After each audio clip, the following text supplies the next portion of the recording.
আর এই জাতীয় বার্তা যখন আমরা দেই, তখন যদি আপনি বলেন যে পারলে রাজনীতিতে আসেন, পারলে দল করে দেখান, এটা হইল? আমি কি এরকম কোনো কথা বলেছি? না। আমি একজন মুফাসসিরে কোরআন, আমি একজন আলেম, এর বাইরেও আমার সবচেয়ে বড় পরিচয় আম আ সিটিজেন অফ বাংলাদেশ। আমি বাংলাদেশের একজন সাধারণ নাগরিক। আমার দেশের যে কোনো সমস্যা, যে কোনো ইনকনসিস্টেন্সি, অসঙ্গতি নিয়ে মত প্রকাশের স্বাধীনতা আমার আছে না নাই? আপনারাই তো বাক স্বাধীনতার কথা বলেন, ফ্রিডম অফ স্পিচের কথা বলেন, বাক স্বাধীনতার কথা বলেন।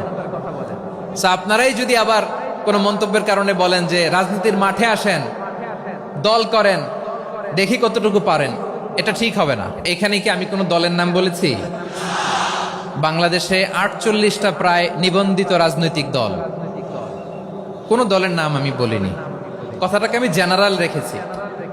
দায়ীদের বৈশিষ্ট্যই এটা, দায়ীরা জেনারেলি কথা বলে, যার যেই মেসেজ নেয়ার তারা সেখান থেকে নিয়ে নেয়। একটা লাইনকে কেন্দ্র করে আমাদের অনেক রাজনীতিবিদ বন্ধুরা অনেক ক্ষুব্ধ প্রতিক্রিয়া দেখাচ্ছেন। ওই কথাকে নিজেদের গায়ে টেনে, নিজেদের গায়ে মেখে ওনারা ক্ষুব্ধ হয়েছেন। কোন দল এটা নিয়ে কোনো কথা বলল না, আপনারা এটাকে নিজের গায়ে যে মাখালেন, এটা ঠিক হয়নি। আমি বলবো যে এটা খুবই অনভিপ্রেত হয়েছে। কোন দলকে টার্গেট করে বা কোন দলের পক্ষে আমরা কখনো কথা বলি না। আমরা কোরআনের পক্ষে কথা বলি, ইসলামের পক্ষে কথা বলি, ঠিক কিনা বলেন? সো একটা জেনারেল কথাকে যদি আমার রাজনীতিবিদ বন্ধুরা নিজেদের গায়ে মাখেন, ক্ষুব্ধ প্রতিক্রিয়া জানান, এতে করে সাধারণ জনগণের কাছে একটা নেগেটিভ মেসেজ যাবে ওনাদের ব্যাপারে। এটা হোক আমরা চাই না। তো আমার প্রিয় রাজনীতিবিদ বন্ধুদের আমি বলবো, কথাটা ছিল ভেরি জেনারেল, এটা নিজেদের গায়ে মাখানোর কোনো দরকার নাই। আমরা এই যে এক্সিস্টিং যে রাজনৈতিক চর্চা, এটা থেকে আমরা বেরিয়ে আসতে চাই। আমরা চাই না এদেশে চাঁদাবাজি, দখলবাজি থাক, ঠিক কিনা বলেন? এদেশে কোনো দুর্নীতি থাক, টেন্ডারবাজি থাক, এগুলো আমরা চাই? আই হেট পলিটিক্স একটা জেনারেশন আছে, এই বেশিরভাগ জেন জি অফ সিলেট, এরা আই হেট পলিটিক্স জেনারেশন। এরা পলিটিক্সকে পছন্দ করে না। তো কেন করে না, এর দায়ভার আমাদের আছে না নাই? আছে। এবং আমরা দেখেছি ক্ষমতার পালাবদল যখন হয়, এক সরকার যায় আরেক সরকার আসে, তখন দুর্নীতির ফিরিস্তি আমরা জানতে পারি, এর আগে জানতে পারি না। প্রতিটা দলের ভেতরেই আমরা এই বাজে চর্চাটা দেখেছি। সো এখন আমাদেরকে শুধরে নেওয়ার সময় এসেছে। এটা এই সুন্দর সময়, নতুন প্রভাতের বাংলাদেশ, নতুন ভোরের বাংলাদেশ, এই সময় আমরা কাদা ছোড়াছুরি যেন না করি।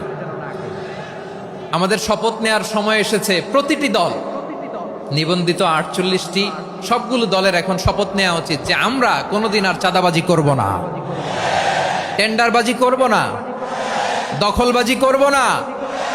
আমরা সব সময় দেশের পক্ষে থাকব, সব সময় দেশের পক্ষে থাকব। সেই কথাগুলো ছিল ভেরি জেনারেল। যে কথাগুলো আমরা জেনারেলি বলি, এগুলো জেনারেলি আপনারা নিবেন। আমার রাজনীতিবিদ বন্ধুদের কাছে এটাই আমার কামনা। আর এই জাতীয় বার্তা যখন আমরা দেই, তখন যদি আপনি বলেন যে পারলে রাজনীতিতে আসেন, পারলে দল করে দেখান, এটা হইল? আমি কি এরকম কোনো কথা বলেছি? না। আমি একজন মুফাসসিরে কোরআন, আমি একজন আলেম, এর বাইরেও আমার সবচেয়ে বড় পরিচয় আম আ সিটিজেন অফ বাংলাদেশ। আমি বাংলাদেশের একজন সাধারণ নাগরিক। আমার দেশের যে কোনো সমস্যা, যে কোনো ইনকনসিস্টেন্সি, অসঙ্গতি নিয়ে মত প্রকাশের স্বাধীনতা আমার আছে না নাই?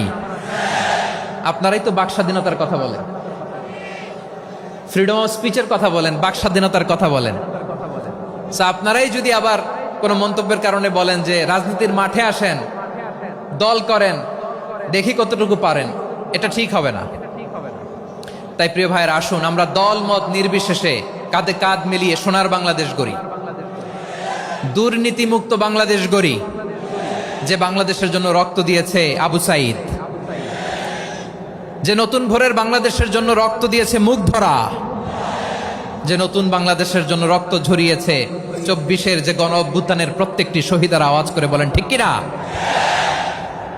আল্লাহ তাআলা আমার দেশকে তুমি নিরাপদ করো, শান্তিময় করো। আমরা যেন স্বাধীন, সার্বভৌম বাংলাদেশে মাথা উঁচু করে বিশ্ব দরবারে দাঁড়াতে পারি। আল্লাহ তুমি তৌফিক দান করো। আওয়াজ করে সবাই পড়ি আমিন।